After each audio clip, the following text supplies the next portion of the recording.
Hey, church family, how you guys are doing? All right, so I'm back from our mission trip. I'm back from my sabbatical, and I'm excited to re-engage with our values and our goals as a church as we're coming up into the holiday season. I know there's traveling and a lot of things going on and sometimes sickness, and so you have to miss, but be at church as much as you can. It's so important that we gather together and don't forsake the assembling together of God's people. So make that a priority.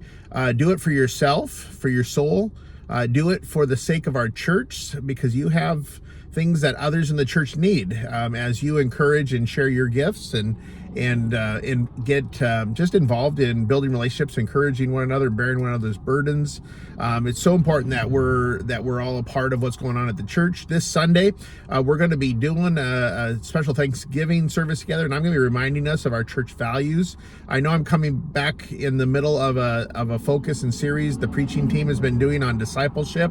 So hopefully you guys are getting a good understanding and are feeling just a new commitment to being disciples and walking with Christ and what all that means. I'll continue that for the rest of 2024, making sure that we're all very focused in on what it means to be a disciple and to make disciples, and just kind of building on what the preaching team's been sharing with you guys. I'll also be weaving into that our 5 values that I taught on from the book of Acts chapter 1 through 10, just before I went on sabbatical.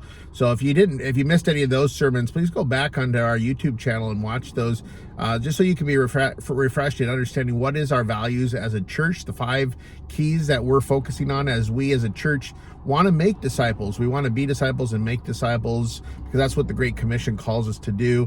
And we have some unique distinctives and values as a church that we believe are what God's called us to do, that help us to in that mission.